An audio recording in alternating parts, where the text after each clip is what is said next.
بسم اللہ الرحمن الرحیم۔ السلام علیکم ناظرین، ہمارے پروگرام کا نام ہے متبادل بیانیہ۔ متبادل بیانیہ پروگرام کا نام کیوں رکھا گیا ہے یہ تو آپ کو بتائیں گے آج جو ہمارے ساتھ مہمان ہیں، اور یہ مہمان ہمارے ساتھ مستقل رہیں گے تو ان سے ہم جانیں گے کہ پروگرام کا نام متبادل بیانیہ آپ نے کیوں رکھا۔ یہ صرف پروگرام کا نام ہی نہیں ہے، انہوں نے ایک کتاب لکھی ہے، اس کتاب کا نام بھی متبادل بیانیہ ہے۔ کتاب میں آپ کو دکھا دیتا ہوں، یہ کتاب ہے سماج، ریاست اور مذہب سے متعلق، اور اس کتاب کا نام انہوں نے متبادل بیانیہ رکھا ہے۔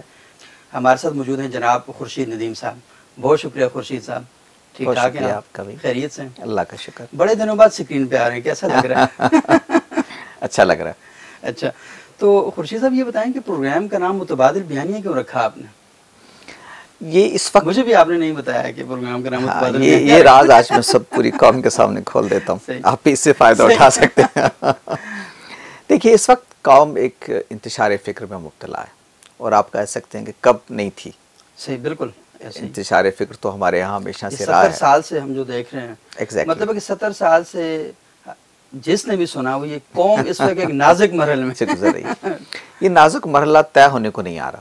صحیح، جو دلاور فقار نے کہا تھا نا کہ حالات حاضرہ کو کئی سال ہو گئے، صحیح، تو پاکستان میں حالات حاضرہ کئی سال سے ایک ہی طرح کے چل رہے ہیں۔ چہرے بدل جاتے ہیں، کچھ خیالات کو ہم نئے زاویے سے دیکھنا شروع کر دیتے ہیں، لیکن جو بنیادی مسائل ہیں ہمارے وہ اپنی جگہ پر باقی رہتے ہیں۔ ہر سال بعد 6 مہینے بعد کوئی واقعہ ہوتا ہے، اور اس سے پتہ چلتا ہے کہ قوم میں کس قدر اضطراب ہے، کس قدر فکری پراگندگی ہے، کس قدر انتشار فکر ہے کہ آپ کوئی ایک رائے قائم نہیں کر پاتے۔ صحیح، میرا خیال یہ ہے کہ یہ پس منظر آپ ذہن میں رکھیں قومی معاملات پر، جو اس وقت اظہار خیال جس طرح سے ہو رہا ہے میڈیا پر ادھر ادھر، تو خیال یہ ہوتا ہے کہ اس قوم کو اصل میں کچھ بنیادی مسائل پر نئے سرے سے از سر نو غور کرنا ہوگا۔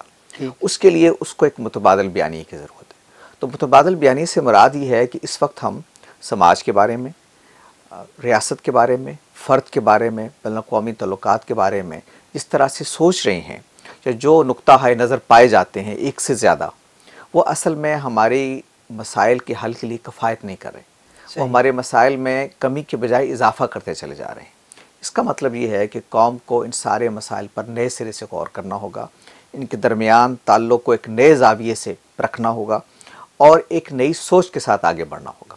اس نئی سوچ کے حوالے سے ایک لفظ جو ہم طور پہ اختیار کرتے ہیں وہ ہے بیانیے کا۔ ایک بیانیہ، دوسرا بیانیہ۔ تو میں یہ سمجھتا ہوں کہ اس وقت قوم کو ایک متبادل بیانیے کی ضرورت ہے، یعنی جو اس وقت رائج الوقت بیانیے ہیں ایک سے زیادہ، وہ ہمارے فکری مسائل کے حل کا سبب نہیں ہے، بلکہ مسئلہ پیدا کرنے کا سبب ہے۔ اس لیے قوم کو ایک متبادل بیانیہ چاہیے۔ آپ آگے جا کے سوال کریں گے تو میں آپ کو بتاؤں گا کہ وہ کیسے اپلائی ہوتا ہے مختلف۔ اچھا، سوال میں آپ سے یہی کرنا چاہ رہا ہوں کہ ہم دیکھ رہے ہیں کہ ہماری سوسائٹی میں کہتے ہیں نا کہ افراد کے ہاتھوں میں ہے اقوام کی تقدیر، ہر فرد ہے ملت کے مقدر کا ستارہ۔ تو کئی لوگ ایسے ہیں کہ جو فرد کے اوپر بڑی محنت کرتے ہیں کہ ایک فرد ہے اس کو بہتر سے بہتر کیسے بنایا جائے۔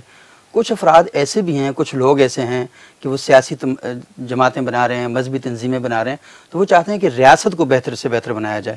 تو کوششیں تو دونوں طرف ہو رہی ہیں، فرد کو بہتر کرنے کی بھی ہو رہی ہیں اور ریاست کو بہتر کرنے کی بھی ہو رہی ہیں، لیکن نتیجے کے طور پر ہم دیکھ رہے ہیں کہ وہ سفر ایک دائرے کا سفر ہی ہمیں لگتا ہے، نتیجہ ہمیں کوئی نظر نہیں آ رہا۔ تو آپ کون سا سفر اختیار کرنا چاہ رہے ہیں کہ جس کے نتیجے میں آپ سمجھتے ہیں کہ چیزیں بدل جائیں گی؟ یہ تیسرا راستہ ہے، جو تیسرا کنارہ ہوتا ہے، تیسرا رخ، یہ اس کا تیسری تھرڈ ڈائمینشن۔ آپ کو پتا اب 3D کا ہاں بالکل آ گیا، اب تو 5D بھی ایگزیکٹلی، اس لیے میں تو تھرڈ ڈائمینشن کی بات کر رہا ہوں۔ لیکن اس سے پہلے ایک اور بات میں آپ سے کہنا چاہتا ہوں۔ دیکھیے، زندگی کو دیکھنے کے 2 زاویے ہیں عام طور پر، ہمیشہ سے انسانی تاریخ میں رہے ہیں۔ ایک یہ ہے کہ آپ انسانی عقل کو یہ موقع دیتے ہیں کہ وہ اپنے مسائل پر غور کرے، وہ مذہب کو درپیش، سوسائٹی کو درپیش، دیگر جو آپ کی ایشوز ہیں ان کو درپیش جو مسئلے ہیں ان کا حل آپ کو دے۔ انسانی عقل بروئے کار آتی ہے، وہ مختلف حل تجاویز کرتی ہے، اور آپ اس میں سے بعض کو اختیار کر لیتے ہیں۔ یہ ایک معلوم راستہ ہے جو دنیا میں ہمیشہ اختیار کیا جاتا ہے۔ ایک دوسرا راستہ ہے جس کو آپ کہتے ہیں کہ اس کی اساس الہام پر ہے، آپ کہتے ہیں یہ خدا کی طرف سے آسمانوں سے نازل ہوا ہے، اور اس راستے میں انسانی غور و فکر یا عقل کا کوئی زیادہ کردار نہیں ہے۔ طے شدہ چیزیں ہیں جو عالم کے پروردگار نے، عالم کے مالک نے آسمان سے وحی کر دی، الہام کر دی، اب اس کی روشنی میں ہم کو آگے بڑھنا ہے۔ تو 2 راستے لوگوں نے بالعموم اختیار کیے۔ ایک وہ جس کو آپ کہتے ہیں مذہبی راستہ جو الہام پر بلیو کرتا ہے، ایک راستہ وہ ہے کہ جو لوگوں نے 100% اپنی عقل کی بنیاد پر اختیار کیا، اور اس کے بعد اس میں انہوں نے جو بھی حل ان کے سمجھ میں آیا انہوں نے اس کو اپلائی کر دیا. معلوم یہ ہوا کہ ایک وہ لوگ جو 100% انسانی عقل پر بھروسہ کرتے ہیں انہوں نے جو مسائل کا حل دیا وہ انسان کے پورے مسئلے کو حل نہیں کر سکا. اچھا اب الہام جب آسمان سے اترتا ہے تو ظاہر انسان اس کو سمجھتے ہیں. اس کو سمجھنے کے بعد اللہ کے پیغمبروں کا معاملہ تو دوسرا ہے اس لیے کہ وہ تو براہ راست وحی کی نگرانی میں ہوتے ہیں. جب ہم کہتے ہیں کہ نبی صلی اللہ علیہ وسلم اللہ کے آخری رسول تھے تو اس کا مطلب یہ ہے کہ اب اس کے بعد الہام تو نہیں آئے گا آسمان سے. وہ سید ابو الحسن علی ندوی نے ایک بات کی تھی کہ آسمان آخری بار زمین سے ہم کلام ہو چکا ہے. تو وہ نبی صلی اللہ علیہ وسلم کی شکل میں آخری بار ہم کلام ہو چکا. اب وہ جو الہام ہے ہمارے پاس پڑا ہوا ہے اب ہم نے اس کو سمجھنا ہے. تو اس پہ ہمارا فہم ہماری سمجھ ہماری انڈرسٹینڈنگ جو ہے وہ ایک کردار ادا کر رہی ہے. صحیح. وہ دوسرا راستہ ہے جو لوگوں نے اختیار کیا. ایک تقسیم تو سوسائٹی میں یہ ہو گئی کہ الہام یا پھر انسانی عقل کی بنیاد پر. ان دونوں میں کیا مسئلے ہیں انشاءاللہ آگے چل کے میں کھول کے آپ کو بتاؤں گا کہ انسانی سمجھ نے الہام کے ساتھ کیا سلوک کیا اور انسانی عقل نے انسان کے ساتھ کیا کیا. صحیح. لیکن جو سوال آپ کا ہے اس سے براہ راست اس کی طرف آتے ہوئے میں عرض کروں گا کہ اس تقسیم کو ذہن میں رکھیے. تو پھر آپ آگے بڑھتے ہیں تو آپ کو لگتا ہے کہ مصلحین آئے سوسائٹیز کے اندر, ہمارے ہاں بھی آئے اصلاح کرنے والے جو ریفارمسٹ موومنٹس اٹھی جنہوں نے لوگوں کو اصلاح کرنا چاہیے. تو ان میں سے دو طرح کی موومنٹس تھی. ایک وہ جنہوں نے یہ کہا کہ انسان کی شخصیت امپارٹنٹ ہے, فرد بڑا امپارٹنٹ ہے, فرد کو فوکس کرنا چاہیے, ساری توانائی اس پہ صرف کرنی چاہیے.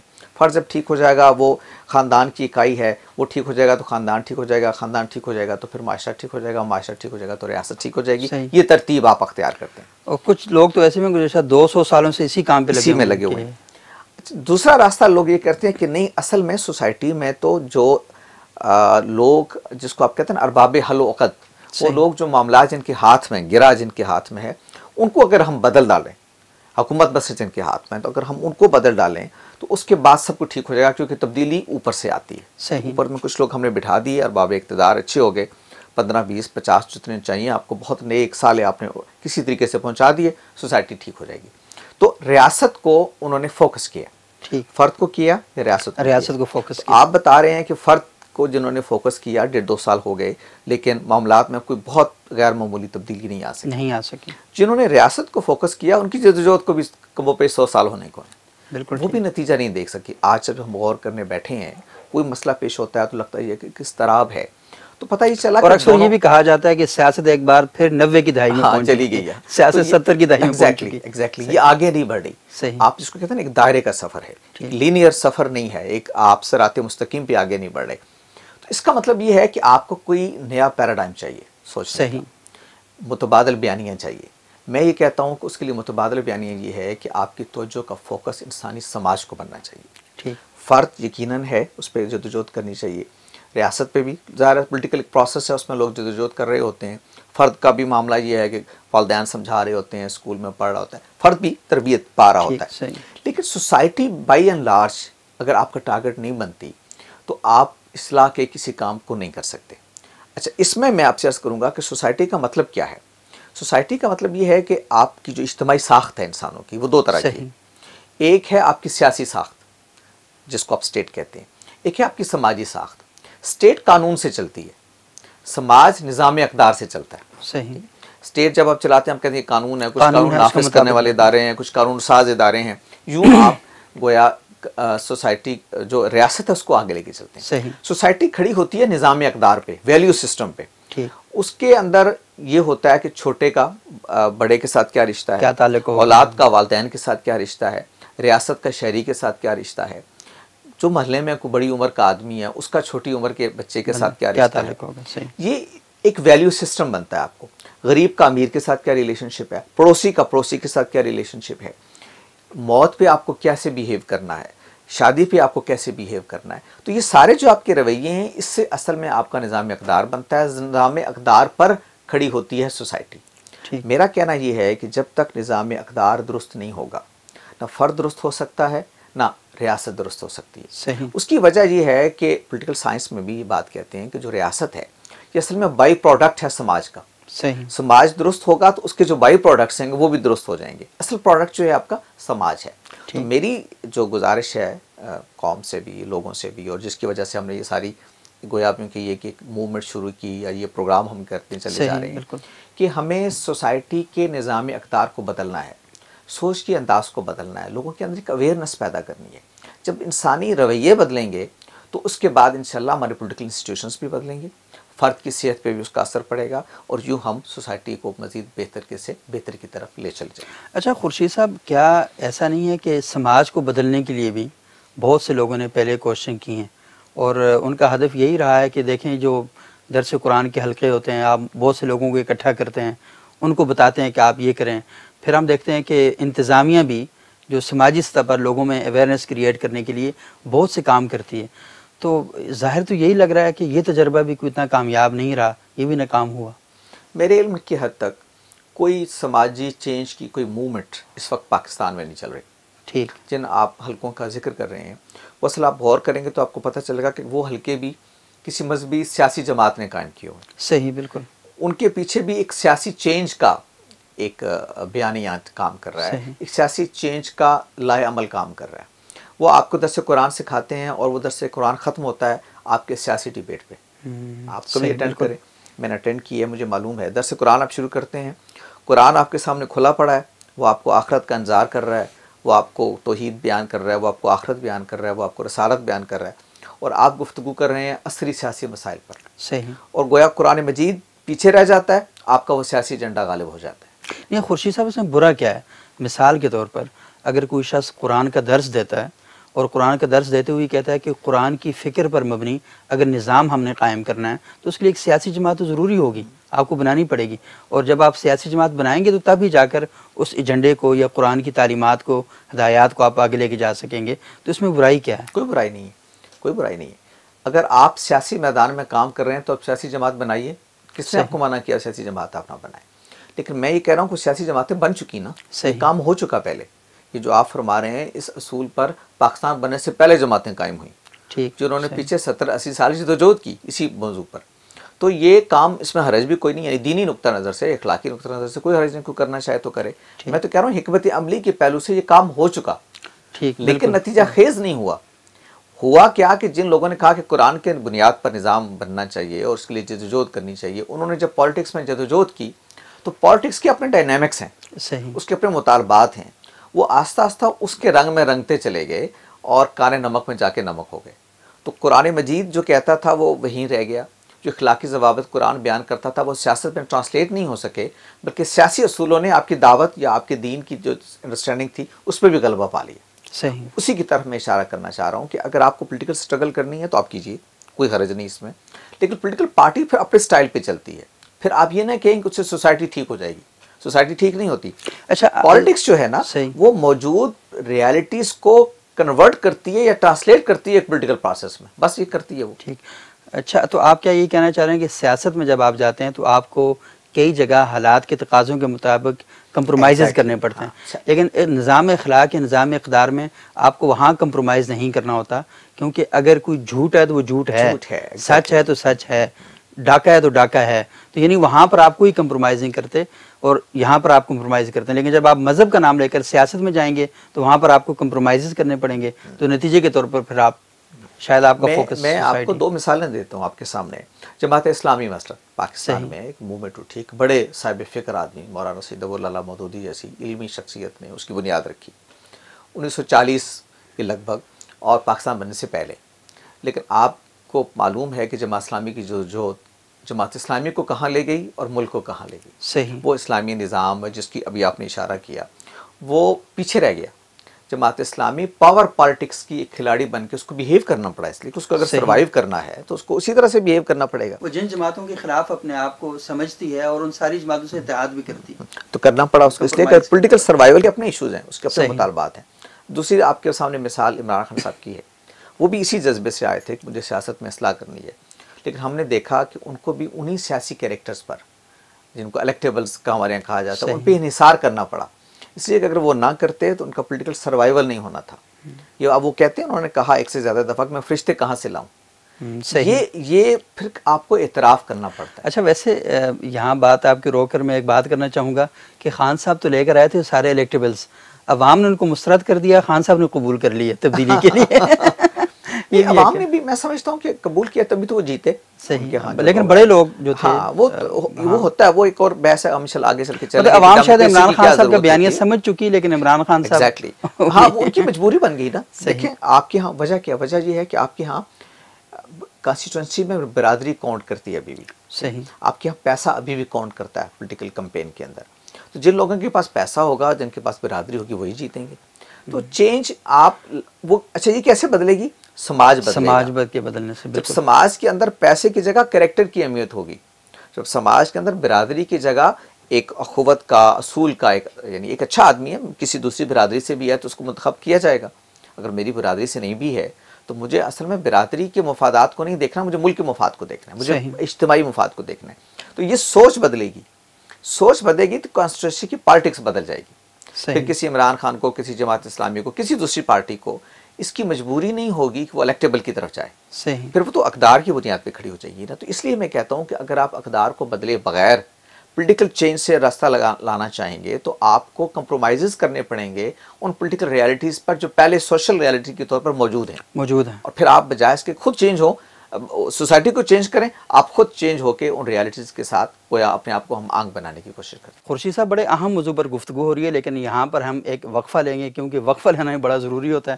ناظرین ایک وقفہ لیتے ہیں, وقفے کے بعد دوبارہ آپ کی خدمت میں حاضر ہوتے ہیں.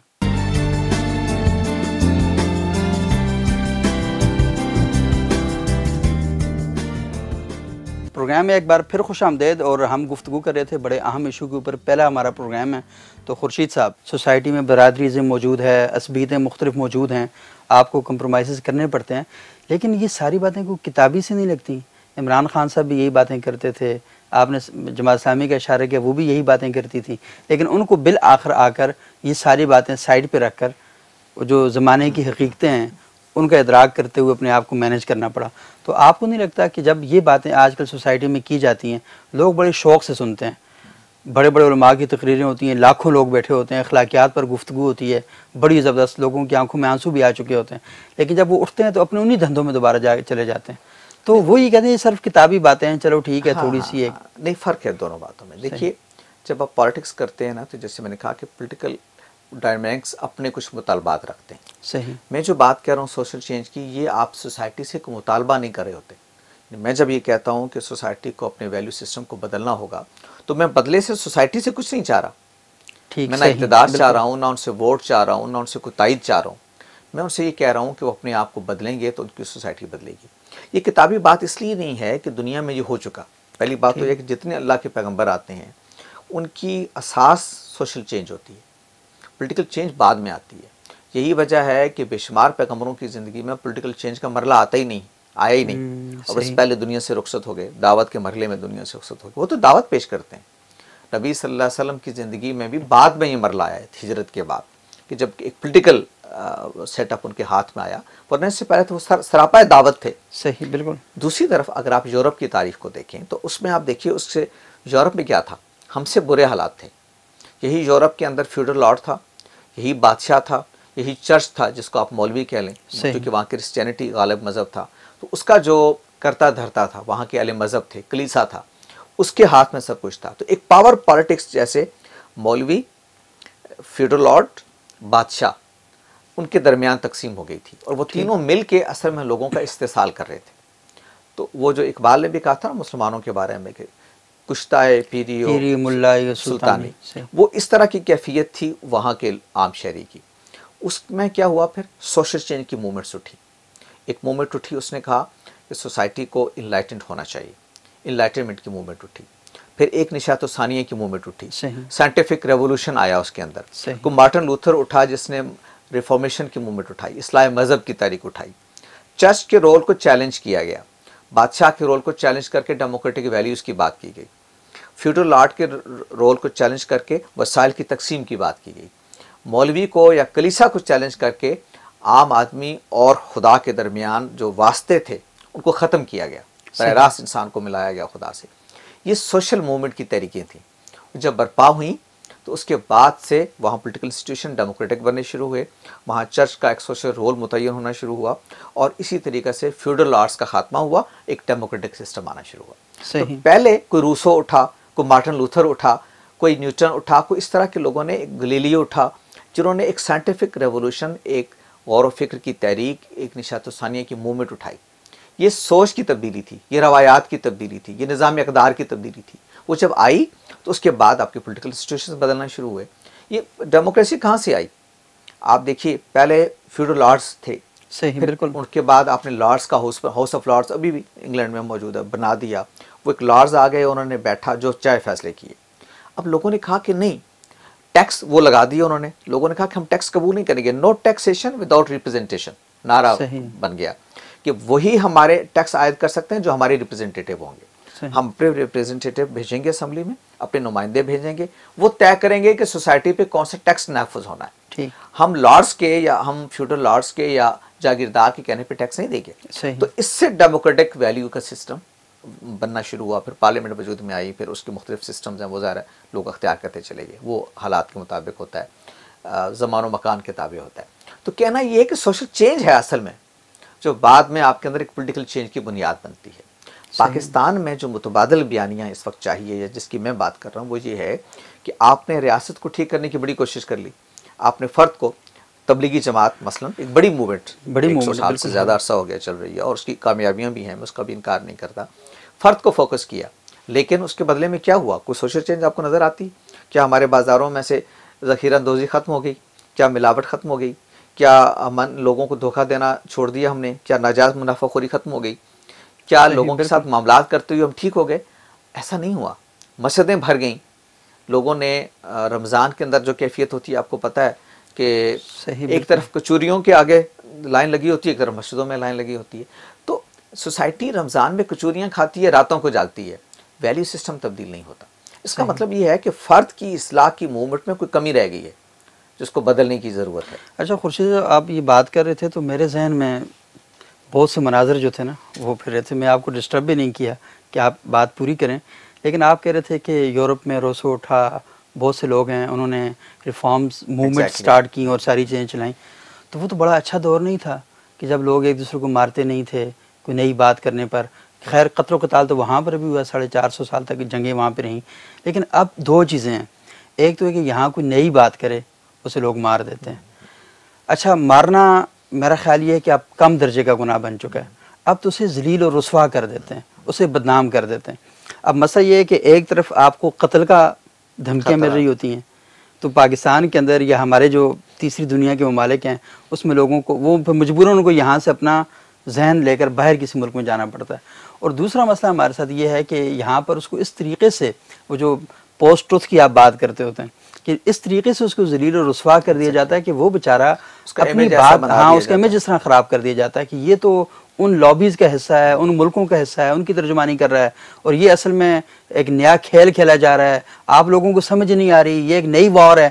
تو مجھے بتائیں کہ ہاں یہ سازش ہے. تو اس ساری سچویشن کے اندر یہ متبادل بیانیہ کہاں پہ جا کے کھڑا ہوگا؟ کیونکہ آلریڈی جو دوسرا بیانیہ ہے تو اس کا تو بڑا تنتنا ہے, بڑا دبدبہ ہے, وہ تو چوکوں پر, چوراہوں پر, گلیوں میں, بازاروں میں پوری طاقت کے ساتھ کھڑا ہوا ہے. لوگ اس پہ بلیو بھی کرتے ہیں. یہ جو لوگ ان پہ بلیو نہیں کرتے لیکن جو سمجھتے ہیں کہ آپ کی بات ٹھیک ہے, لیکن وہ آپ کی بات کو شک کی نگاہ سے بھی دیکھتے ہیں, ان کی بات کو غلط سمجھتے ہیں, لیکن ان کی نیت پہ بالکل وہ نہیں کرتے. تو اس انوائرمنٹ کے اندر مجھے بتائیں کہ متبادل بیانیہ کہاں اور کیسے کامیاب ہوگا؟ یہ بھی کوئی نئی چیز نہیں ہے. اچھا, یہ بھی ہوتا رہا ہے. بالکل, جتنے ریفارمسٹ موومنٹس جتنی آئی ہیں آپ ان کی تاریخ اٹھا کے دیکھیے, وہ سب لوگ پہلے ایسے ہی سوسائٹی کے اندر نکو بنائے دیے جاتے ہیں, ان کے خلاف الزامات لگتے ہیں, ان کو مختلف قوتوں کا ایجنٹ کہا جاتا ہے. مثلا چرچ کیا کرتا تھا؟ چرچ کہتا تھا کہ یہ جو کہہ رہے ہیں سائنٹیفک ریولوشن کی بات کر رہے ہیں, یہ اصل میں شیطان کے ایجنٹ ہے. ٹھیک ہے. گلیلیو کے ساتھ کیا ہوا؟ بالکل, گلیلیو نے جب کہا کہ زمین جو ہے وہ گھومتی ہے اور سورج کے گرد چکر لگاتی ہے, تو چرچ اس کے خلاف ہو گیا. کیوں خلاف ہو گیا؟ اس لیے کہ چرچ کی جو فکر تھی, جو آپ کی کوئی مذہبی فکر تھی, وہ اس کو کہتے ہیں جیو سینٹرک تھی. زمین کو مرکزیت کے قائل تھی حاصل ہے بالکل اس میں, اور زمین کی اس کے اندر حضرت مسیح آئے اور جو اس کی پوری ایک میتھولوجی ہے جس کو انہوں نے بنایا ہوا تھا. تو زمین کیسے گھوم سکتی ہے؟ تو گلیلیو نے جب کہا کہ زمین گھومتی ہے, تو اس کو آپ کو پتہ ہے اس کو برونوں کو اور ان کو کیسے سزائیں ہوئیں. تو گلیلیو کو بھی لے گئے, اس کو بھی کہا کہ اگر تم یہ انکار نہیں کرتے کہ زمین نہیں گھومتی تو ہم تو تمہارا سر قلم کر دیں گے. تو تو گلیلیو نے لکھ دیا، بیچارے جان بچانی تھی، اس نے عدالت میں لکھ کے دے دیا کہ جو یہ کہتے ہیں وہی ٹھیک ہے، معافی مانگ لی، باہر آیا، لیکن اس نے ایک بڑا تاریخی جملہ کہا.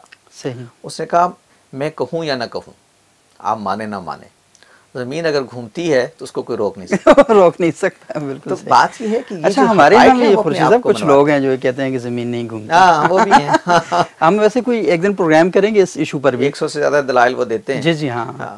تو کہنا میں یہ چاہتا ہوں کہ یہ ہر ریفارمر کو یا جو آدمی نئی بات کہتا ہے سوسائٹی میں، کوئی نیا بیانیہ متبادل بیانیہ دینا چاہتا ہے، اس کو اس طرح کی چیزوں کا سامنا کرنا پڑتا ہے.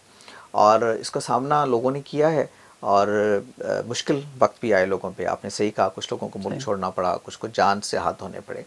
لیکن میں کہتا ہوں کہ اللہ تعالیٰ نے امکانات کی ایک دنیا رکھی ہوئی ہے. بے شک. وہ اقبال نے جو کہا تھا نا کہ ذرا نم ہو تو یہ مٹی بڑی بڑی زرخیز ہے زرخیز ہے ساقی. ساقی. پاکستان کے اندر 60% سے زیادہ نوجوان بستے ہیں. میرا خیال ہے وہ نوجوان اصل میں ہمارا مخاطب ہے، ان سے ہم بات کرتے ہیں ان کو، اس لیے کوئی دلیل کی بات سمجھتے ہیں. صحیح. ہم کسی کے خلاف کوئی بات نہیں کر رہے، ہم کسی فرد کی بات نہیں کر رہے، ہم تو اصل میں نقطہ نظر میں موجود پرابلم ہے ان کی نشاندہی کر رہے ہیں. صحیح. اپنی بات کو دلیل کے ساتھ بیان کر رہے ہیں. لوگوں کو بتانا چاہتے ہیں آگے چل کے انشاءاللہ جب تفصیل ہوگی کہ سوسائٹی کے بارے میں ان کو اپنے زاویہ نظر میں تبدیلی لانی ہے. وہ تبدیلی کیا ہے جو ان کو چاہیے؟ مذہب کے بارے میں ان کو اپنی نقطہ نظر میں تبدیلی لانی ہے، وہ کیا ہے، وہ کیوں لانی ہے، اس کی ہم دلیل دیں گے. ہمارے نزدیک جو لوگ اس موضوع پہ پہلے سے کام کر رہے ہیں ان میں سے لوگوں کا اخلاص ہمارے پیش نظر نہیں ہے، اس لیے کہ ہم سمجھتے ہیں کہ سب لوگ اخلاص کے ساتھ کام کر رہے ہیں، ہمیں کوئی حق نہیں ہے کہ کسی کی نیت کے بارے میں ہم کو رائے دیں. ہم تو نقطہ نظر کی غلطی کو واضح کریں گے جو ہماری سمجھ کے مطابق، اور ہم اپنے نقطہ نظر کو کوئی فائنل اتھارٹی کے طور پہ بھی نہیں پیش کر رہے، ہم اس کو یکے اس نقطہ نظر پیش کر رہے ہیں. ہم لوگوں سے کہہ رہے ہیں کہ اس کو بھی ایک نقطہ نظر کے طور پر دیکھیے، جو نقطہ نظر پہلے سے بات کا امکان ہو سکتا ہے ہم غلط ہوں، آپ ہمیں بتا دیں. بتا دیجیے. اصل میں ہم یہ چاہتے ہیں کہ سوسائٹی کے اندر بحث شروع ہو، مکالمہ شروع ہو، ایک علمی گفتگو شروع ہو. سوسائٹی اسی طرح ارتقاء کے مرحلے پہ آتی ہے. ایک نقطہ نظر سامنے آیا، اس کی غلطی واضح ہوئی، دوسرا آیا، اس کی غلطی واضح ہوئی، تیسرا آیا. ہم کہتے ہیں ممکن ہے کل چوتھا آ جائے. ٹھیک. ایک متبادل بیانیے کی بات کر رہا ہوں، ممکن ہے ایک متبادل بیانیے کی کوئی اور بات کر رہا ہو، اور ممکن ہے اس میں زیادہ وزن ہو. لیکن یہ وزن اسی وقت آپ کو محسوس ہوگا نا جب آپ لوگوں کو وہ انوائرمنٹ دیں گے جس میں وہ مختلف بیانیوں کو، مختلف نقطہ نظر کو پرکھ سکیں.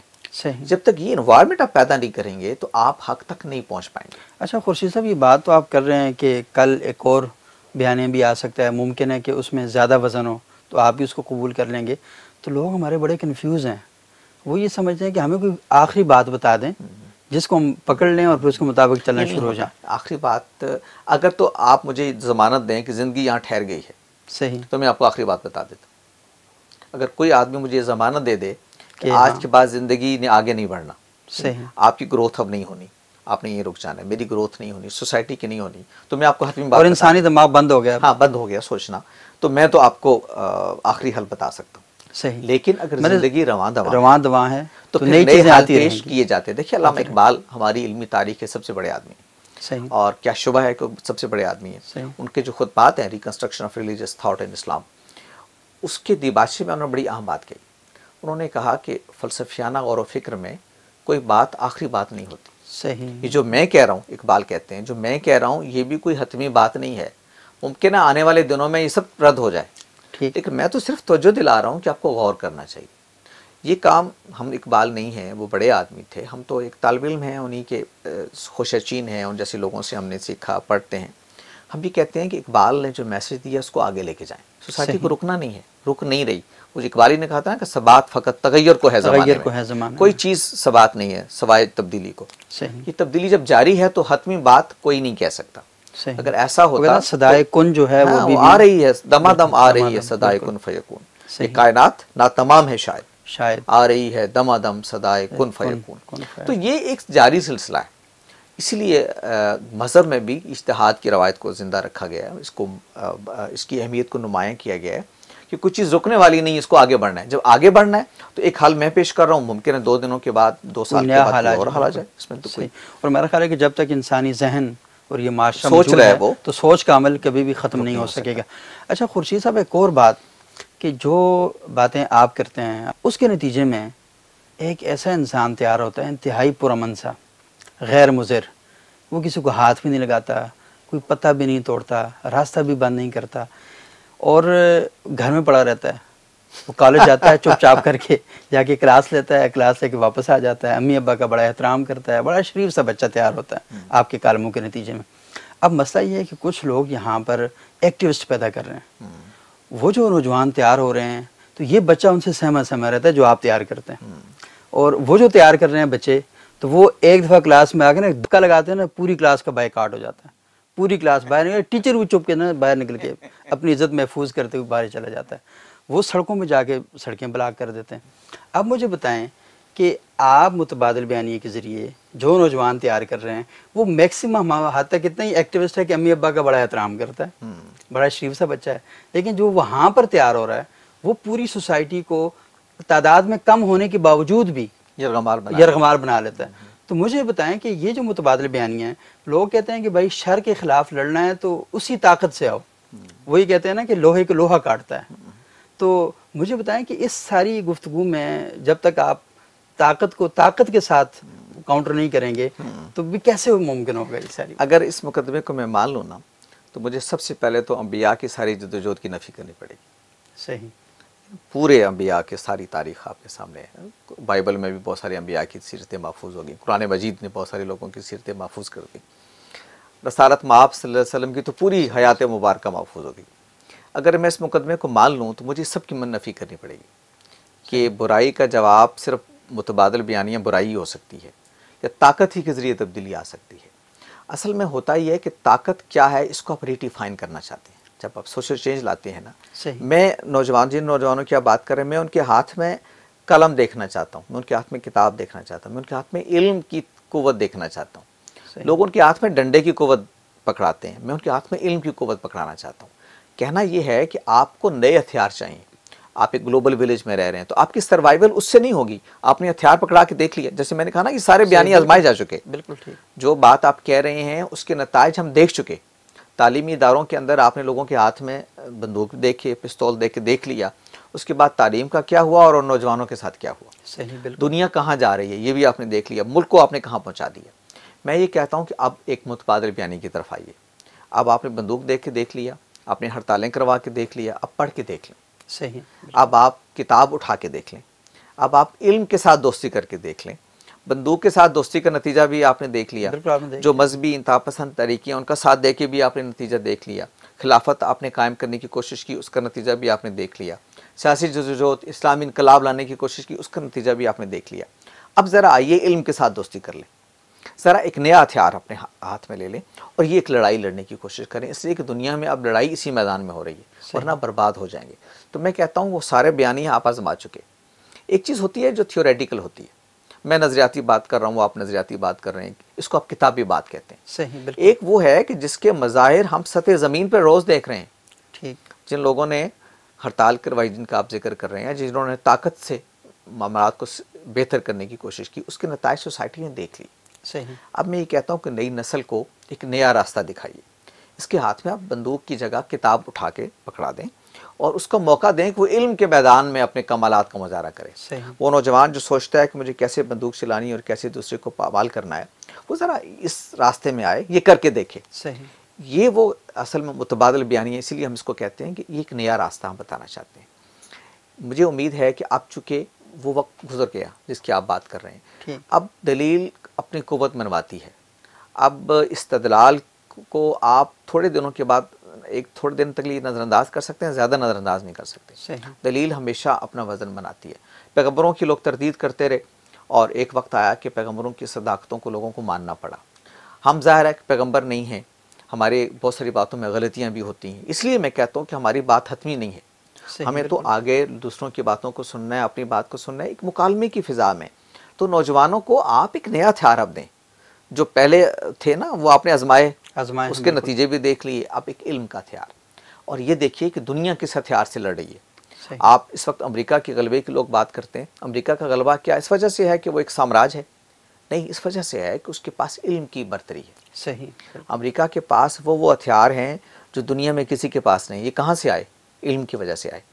جو چیزیں وہ ٹیکنالوجی متروک کر دیتا ہے نا، وہ باقی دنیا کے لیے ایک نئی ٹیکنالوجی ہوتی ہے۔ ای میل آپ نے استعمال کرنا شروع کیا تو اس سے 20 سال پہلے امریکہ کے ادارے ای میل استعمال کر رہے تھے۔ تو کہنا یہ کہ علم کی برتری ہے جو امریکہ کی برتری ہے۔